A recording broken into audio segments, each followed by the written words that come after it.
कहानी की शुरुआत होती है अमेज़न की एक प्राचीन कहानी से, जिसके मुताबिक जंगल के अंदर एक जादुई पेड़ मौजूद था, जिसे टीयर्स ऑफ द मून कहा जाता था। कहते थे कि उसके फूल की सिर्फ एक पंखुड़ी किसी भी जख्म को भर सकती थी और किसी भी श्राप को मिटा सकती थी। सदियों से कई लोग उस पेड़ की तलाश में निकले थे, लेकिन उनमें सबसे मशहूर था स्पेनिश योद्धा सैम। वो हर हाल में उस जादुई शक्ति को पाना चाहता था। फिर सैम और उसके आदमियों ने अमेज़न के खतरनाक जंगल का सामना किया, लेकिन कुछ समय बाद जंगल के असली रक्षकों ने उसे ढूंढ लिया और उसकी जान बचा ली। जैसे ही सैम ठीक हुआ, तो उसने उनसे एरोहेड मांग लिया, जो उस जादुई पेड़ तक पहुंचने की चाबी माना जाता था। लेकिन रक्षकों ने इसके लिए साफ मना कर दिया। इसलिए सैम ने उन पर हमला कर दिया, मगर उसकी इस गलती की कीमत उसे बहुत महंगी पड़ी। सैम और उसके साथियों को एक श्राप मिल गया कि आज के बाद वह अमेज़न नदी के इलाके से कभी बाहर नहीं जा पाएंगे। फिर कहानी प्रेजेंट में आ गई, जहां बिल नाम का आदमी कुछ लोगों के सामने इसी कहानी के बारे में बात कर रहा था।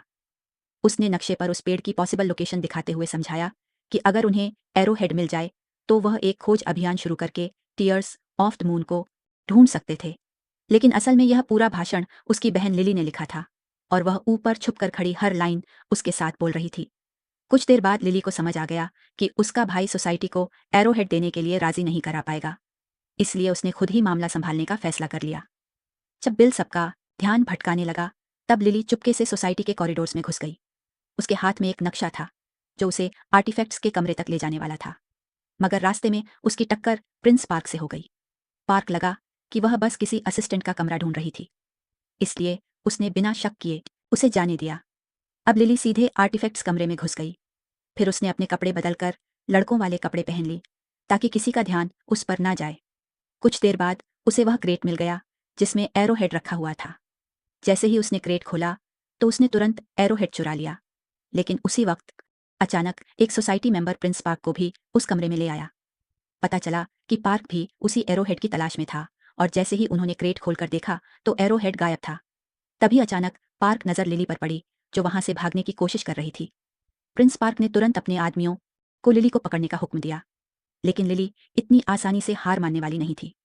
उसने अपनी चालाकी और फुर्ती का इस्तेमाल करते हुए एक एक करके सबको चकमा दे दिया। लेकिन आखिर में उसका सामना खुद पार्क से हुआ, और उसने लिली को रोक लिया। और अगले ही पल लिली लाइब्रेरी की खिड़की से बाहर जा गिरी, लेकिन खुशकिस्मती से उसने वहां मौजूद एक सीढ़ी को पकड़ लिया। पर फिर पार्क ने सीढ़ी पर लगी रस्सी खोल दी, जिससे वह और ज्यादा दूर झूल गई। तब पार्क ने उससे कहा कि अगर उसे मदद चाहिए, तो एरोहेड उसके हवाले कर दे। फिर लिली ने बिना कुछ कहे उसकी तरफ बॉक्स फेंक दिया और खुद सीधे उस बस में कूद गई, जो उसके भाई बिल ने ऐन मौके पर उसके लिए रोकी थी। फिर पार्क ने तुरंत बॉक्स खोला, लेकिन यह क्या, अंदर एरोहेड था ही नहीं। यह देखकर सोसाइटी का एक मेंबर उससे माफी मांगने लगा, लेकिन जैसे ही पार्क को पता चला कि लिली कौन थी, उसने गुस्से में आकर सबको मार डाला। फिर कुछ समय बाद हम देखते हैं कि लिली और बिल अमेज़न जाने की तैयारी कर रहे थे। उनका मकसद उस जादुई पेड़ यानी टीयर्स ऑफ द मून को ढूंढना था। उन्हें पूरा यकीन था कि उस जादुई पेड़ की मदद से दुनिया की कई जानलेवा बीमारियों का इलाज मिल सकता था। उन्होंने अपना पूरा रूट प्लान कर लिया था। अब सिर्फ एक चीज की कमी थी। उन्हें एक ऐसे बोट के कैप्टन की जरूरत थी, जो उन्हें अमेज़न नदी के अंदर तक ले जा सके। इसके बाद हम अमेज़न जंगल को देखते हैं, जहां एक पुरानी और काफी खतरनाक दिखने वाली बोट पर कुछ इंग्लिश टूरिस्ट क्रूज का मजा ले रहे थे। इस बोट का कैप्टन यानी स्किपर था फ्रैंक, एक ऐसा आदमी जो लोगों को बेवकूफ बनाकर पैसे कमाने में माहिर था। उसने अपने पूरे क्रूज बिजनेस को एक ही आइडिया पर खड़ा किया था कि अमेज़न की हर चीज इंसान को मार सकती थी। इसी डर का फायदा उठाकर वह टूरिस्ट से ज्यादा पैसे वसूल करता था। वह तरह तरह के नाटक और ट्रिक्स करता, ताकि सबको लगे कि वह किसी जानलेवा एडवेंचर का हिस्सा बने हुए थे। यहाँ तक कि उसने एक लोकल ट्राइब को भी पैसे दे रखे थे, ताकि वह उसके झूठ में साथ दे। दूसरी तरफ लिली और बिल भी अमेज़न के किनारे बसी एक छोटी सी बस्ती में पहुंच गए थे, जहां फ्रैंक अपना पूरा काम चला रहा था। लेकिन उन्हें पता नहीं था कि प्रिंस पार्क के आदमी भी उनका पीछा कर रहे थे। खैर, लिली अपने मिशन को लेकर बेहद उत्साहित थी, और जैसे ही वह पहुंची, तो तुरंत स्किपर की तलाश में निकल पड़ी। उसकी नजर रॉय नाम के आदमी पर थी, जो डॉक पर मौजूद ज्यादातर बोट्स का मालिक लग रहा था। उधर हम देखते हैं कि रॉय सीधे फ्रैंक के पास गया, जो अभी अभी अपनी बोट लेकर वापस आया था। रॉय ने उससे अपना उद्धार चुकाने को कहा, लेकिन फ्रैंक के पास पूरे पैसे नहीं थे। इसलिए रॉय ने उसकी बोट का इंजन निकाल लिया और लॉक करके रख दिया। उसने साफ कह दिया कि इंजन तभी वापस मिलेगा जब पूरा कर्जा चुकाया जाएगा। फिर कुछ देर बाद लिली और बिल अलग अलग होकर रॉय को ढूंढने लगे, और इसी दौरान लिली रॉय के ऑफिस के सामने पहुंच गई, जहां उसकी मुलाकात रॉय की जगह फ्रैंक से हो गई। असल में फ्रैंक रॉय के ऑफिस में चोरी छुपे गुस्सा हुआ था। उसका मकसद सिर्फ एक था, अपनी बोट का इंजन वापस लेने के लिए चाबी चुराना। लेकिन जब लिली वहां पहुंची तो उसने तुरंत खुद को रॉय बता दिया, ताकि उस पर कोई शक ना हो। फिर लिली ने बताया कि उसे अमेज़न नदी के अंदर एक खास जगह तक जाना था और वह इस काम के लिए अच्छे खासे पैसे देने को तैयार थी। पैसे का नाम सुनते ही फ्रैंक ने दरवाज़ा खोल दिया। लिली सीधे अंदर घुस गई और बिना वक्त गवाए उसे नक्शा दिखाकर बताने लगी कि उसे कहाँ पहुंचना था। वहीं फ्रैंक अब भी रॉय बनने का नाटक कर रहा था। उसने कहा कि जहां लिली जाना चाहती थी वह जगह बेहद खतरनाक है। खैर, फिर उसने पूछा कि यह नक्शा उसे मिला कहाँ से। तब लिली ने बात को टालते हुए कहा कि यह बहुत ही पुराना और सटीक नक्शा है। साथ ही यह उसके पिता की आखिरी निशानी है, जो बचपन से उसे टीयर्स ऑफ द मून की कहानियां सुनाया करते थे। यह सुनकर फ्रैंक हंस पड़ा और उसने मजाक में लिली को किसी और एडवेंचर पर जाने की सलाह दे दी। तभी लिली की नज़र उस बॉक्स पर पड़ी जिसे फ्रैंक खोलने की कोशिश कर रहा था। उसने तुरंत समझ लिया कि फ्रैंक उसकी चाबी चुराना चाहता था, लेकिन हैरानी की बात यह थी कि उसने खुद ही बॉक्स खोल दिया। बस यही बात फ्रैंक को पसंद आ गई और उसने यह काम लेने का फैसला कर लिया। फिर वह लिली को डील फाइनल करने के लिए एक रेस्टोरेंट में ले गया। वह दोनों सफ़र की कीमत पर बहस कर ही रहे थे कि तभी बिल असली रॉय को लेकर वहां आ पहुंचा। लिली को तुरंत समझ आ गया कि फ्रैंक ने उसे बेवकूफ़ बनाया था। वो उससे अलविदा कहकर जाने लगी, लेकिन जाते जाते फ्रैंक की नज़र उस एरोहेड पर पड़ी जो लिली ने अपने गले में पहना हुआ था। एरोहेड देखते ही उसकी दिलचस्पी और बढ़ गई। अब वह हर हाल में लिली का गाइड बनना चाहता था, इसलिए वह लगातार अपनी फीस कम करता गया और कहता रहा कि उससे बेहतर कोई भी उसे उस जगह तक नहीं ले जा सकता। लेकिन उसी वक्त रेस्टोरेंट में अचानक एक जैगुआर घुस आया। उसे देखते ही रॉय डरकर छुप गया, जबकि फ्रैंक लिली और बिल के सामने खड़ा हो गया। कुछ देर तक उसकी जैगुआर के साथ बढ़िया लड़ाई चली और फिर उसने मीट का एक टुकड़ा बाहर फेंककर जैगुआर को भगा दिया। जैग से निपटने का फ्रैंक का अंदाज देखकर लिली का भरोसा उस पर जम गया और उसने उसी वक्त उसे अपने गाइड के तौर पर रख लिया। फिर कुछ समय बाद फ्रैंक डॉक पर उन दोनों को लेने पहुंच गया। लेकिन मुसीबतें अभी खत्म नहीं हुई थीं। असल में प्रिंस पार्क के लिए काम करने वाले कुछ लोकल लोगों ने लिली को अगवा कर लिया। उधर फ्रैंक और बिल रॉय के आदमियों से बचने के लिए बोट लेकर निकल पड़े। खुशकिस्मती से लिली ने भी ज्यादा देर नहीं लगाई। उसने डॉग के आसपास जबरदस्त दौड़भाग और चालाकी दिखाते हुए अपने किडनैपर्स से छुटकारा पा लिया और आखिरकार फ्रैंक और बिल ने उसे बोट पर चढ़ा लिया। फिर जैसे ही तीनों वहां से निकलने लगे तो पार्क को खबर मिल गई कि लिली उसके हाथ से निकल चुकी है। यह सुनते ही उसने अपने आदमियों को सबमरीन ऊपर लाने का हुक्म दिया। वह किसी भी कीमत पर टीयर्स ऑफ द मून तक पहुंचना चाहता था, क्योंकि उसका मानना था कि उसकी शक्ति जर्मनी को वर्ल्ड वॉर 1 जीतने में मदद कर सकती थी। अब सबसे पहले पार्क ने उनकी बोट पर गोलियां चलानी शुरू कर दी, लेकिन जब उसे कोई फायदा नहीं हुआ तो उसने सीधे उन पर टॉर्पिडो दाग दिया। ऐसा लग रहा था कि अब तो सैम और उसके साथियों का बचना नामुमकिन है। लेकिन आखिरी पल पर फ्रैंक ने अपनी बोट को इतनी चालाकी से मोड़ दिया कि टॉर्पिडो उन्हें छू भी नहीं पाया।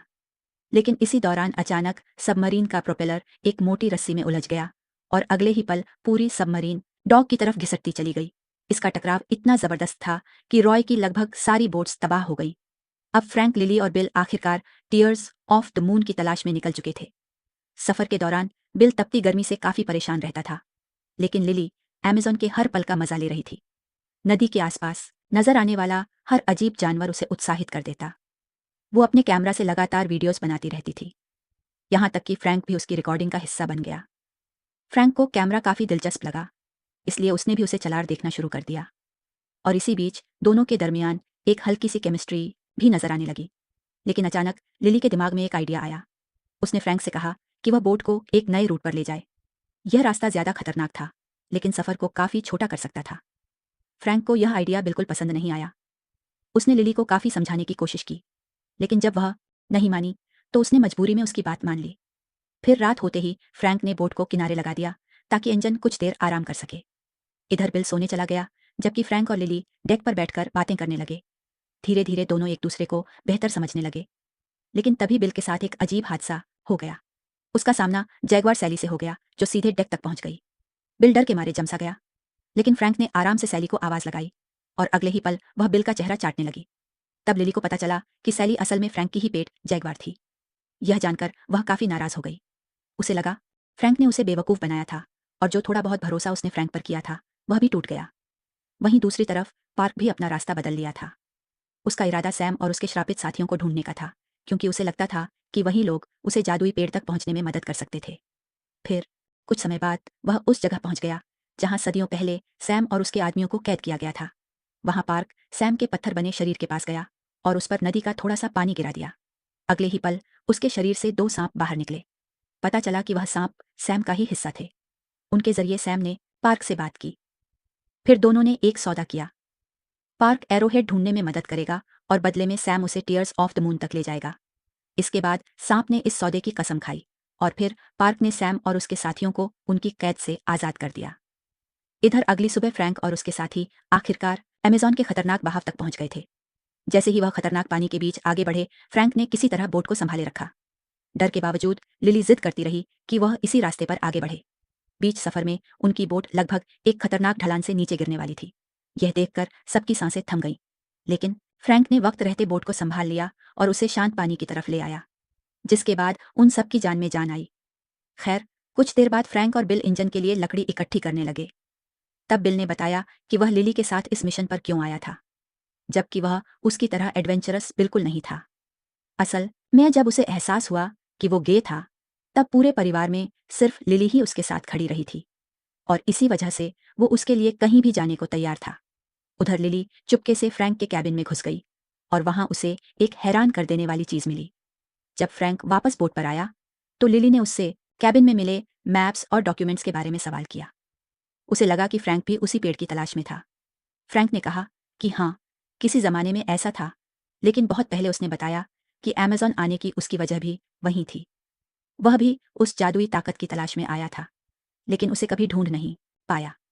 लेकिन तभी अचानक फ्रैंक की किराए पर रखी हुई ट्राइब ने उन पर हमला कर दिया। कुछ देर तक वह लोग लिली और बिल के सामने यह नाटक चलाते रहे।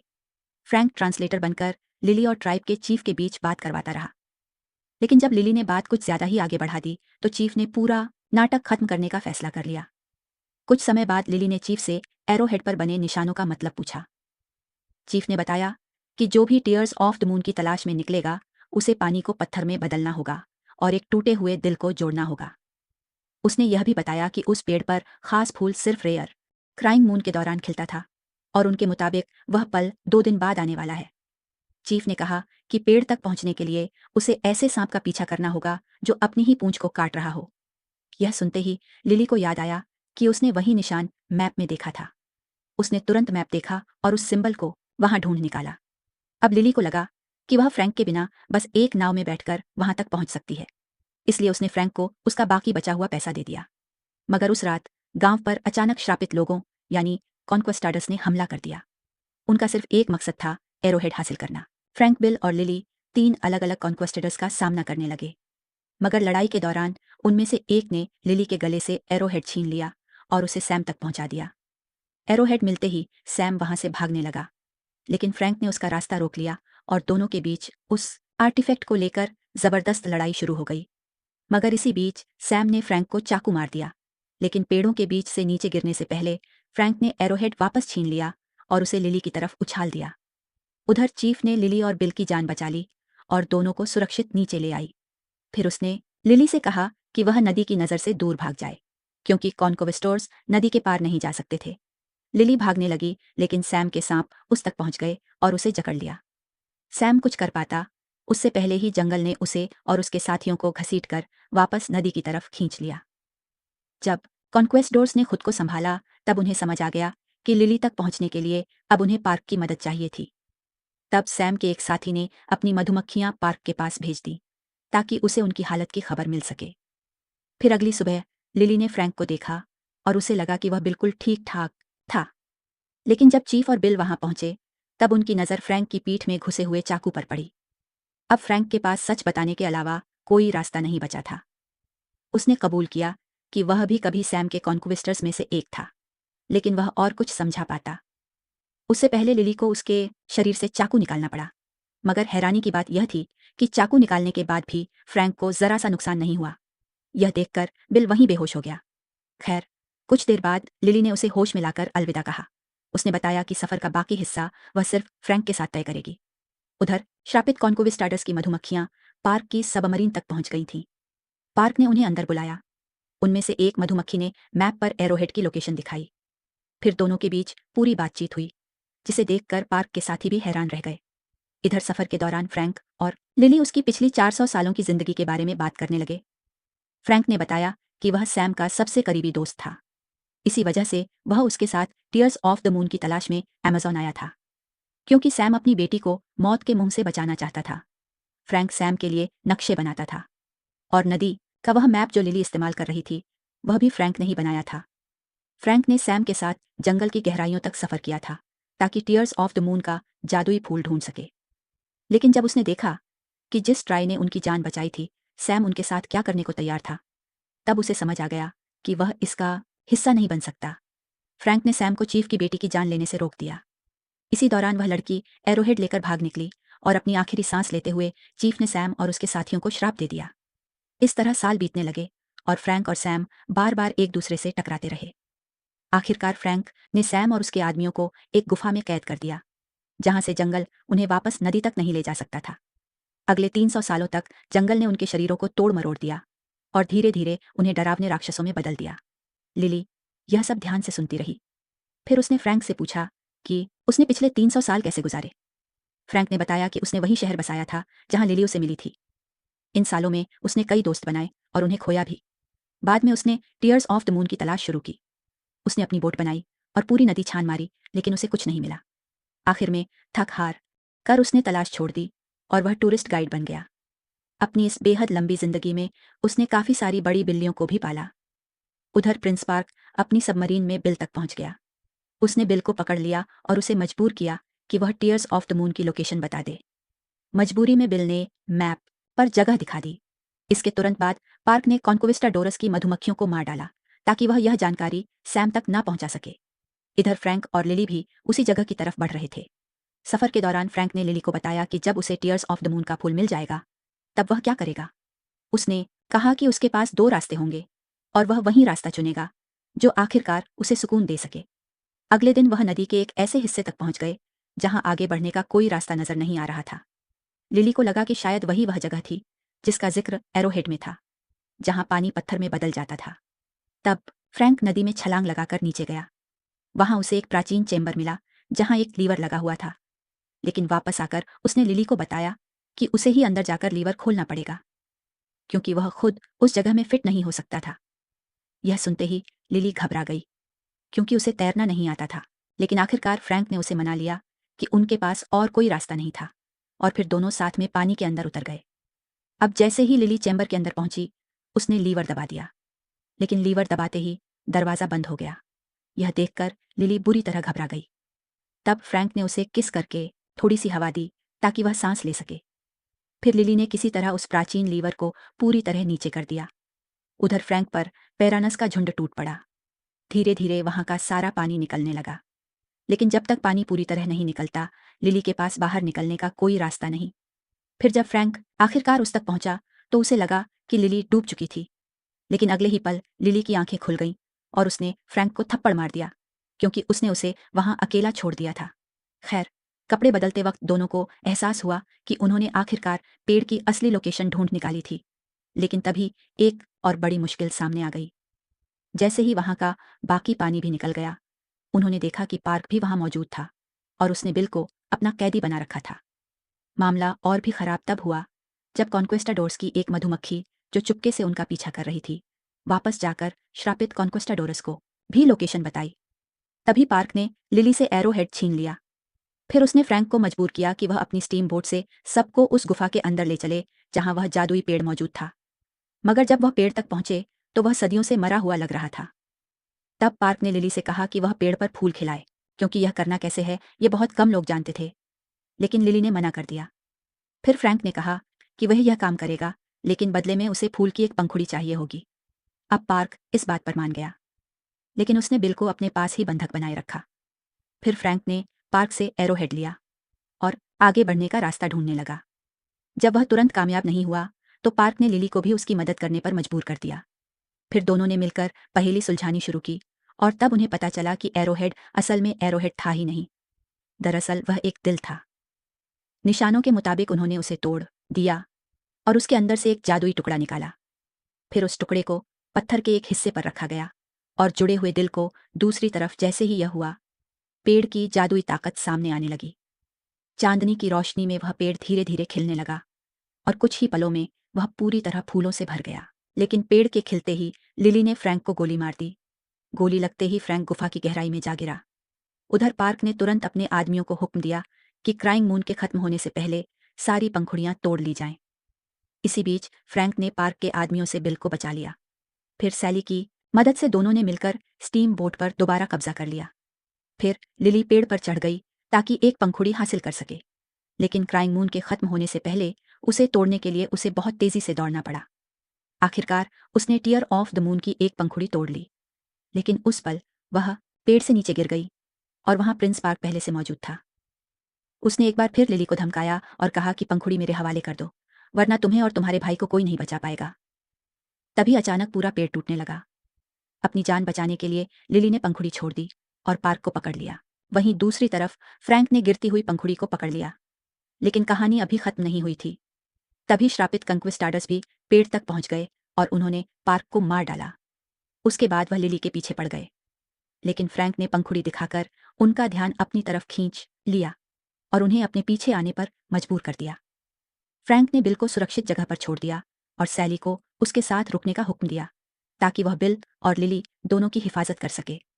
फिर लिली पेड़ से नीचे अपने भाई के पास आ गई और दोनों ने देखा कि फ्रैंक अपनी बोट को सीधे उस प्राचीन स्मारक की तरफ ले जा रहा था। कॉन्क्विस्टाडोर्स पंखुड़ी हासिल करने के लिए फ्रैंक से लड़ने लगे, लेकिन फ्रैंक ने एक एक करके सबका सामना किया और उन्हें रोकता रहा। आखिर में उसका सामना सैम से हुआ। सैम ने एक बार फिर उससे पंखुड़ी मांगी, लेकिन तब पता चला कि असली पंखुड़ी तो बिल के पास थी, ताकि वह उसे लिली को दे सके। अगले ही पल बोट जाकर उस प्राचीन स्मारक से टकरा गई और इस टक्कर की वजह से नदी का पानी गुफा के अंदर आना बंद हो गया। जंगल ने तुरंत कॉन्किस्टडोर्स को अपनी गिरफ्त में ले लिया, और क्योंकि अब वह नदी तक नहीं पहुंच सकते थे, जंगल ने फ्रैंक समेत सभी कॉन्क्वेस्टोर्स को दोबारा पत्थर बना दिया। कुछ देर बाद लिली उस जगह पहुंची और उसने फैसला किया कि वह पंखुड़ी फ्रैंक को देगी ताकि उसका श्राप टूट सके। इस फैसले के साथ ही उसने इंसानियत की मदद करने का अपना सपना भी दांव पर लगा दिया। लेकिन हैरानी की बात यह थी कि कुछ भी नहीं हुआ। मजबूर होकर लिली और बिल वहां से चले गए, जबकि सैली अपने मालिक का इंतजार करती रही। तभी लिली को सैली के जोर जोर से गरजने की आवाज सुनाई दी। वह पलटकर देखती है और देखकर हैरान रह गई। फ्रैंक जिंदा हो चुका था। लिली दौड़कर सीधे उसकी बाहों में जा पहुंची और तब उन्होंने देखा कि जादुई पेड़ ने उनके लिए एक और पंखुड़ी छोड़ दी थी। फिर कुछ समय बाद सब लोग वापस शहर लौट आए। अब फ्रैंक ने रॉय को अलविदा कहा और अमेज़न के उन जंगलों से लंदन की ओर निकल पड़ा। आखिरी सीन में हम लंदन की सड़कों पर अपने हीरो हीरोइन को देखते हैं। दोनों एकदम खुश हैं और अपने पालतू विल्ले के तौर पर जैगवार रखा हुआ है। वीडियो पसंद आई तो लाइक कर देना, चैनल को सब्सक्राइब कर लेना। मिलते हैं अगली वीडियो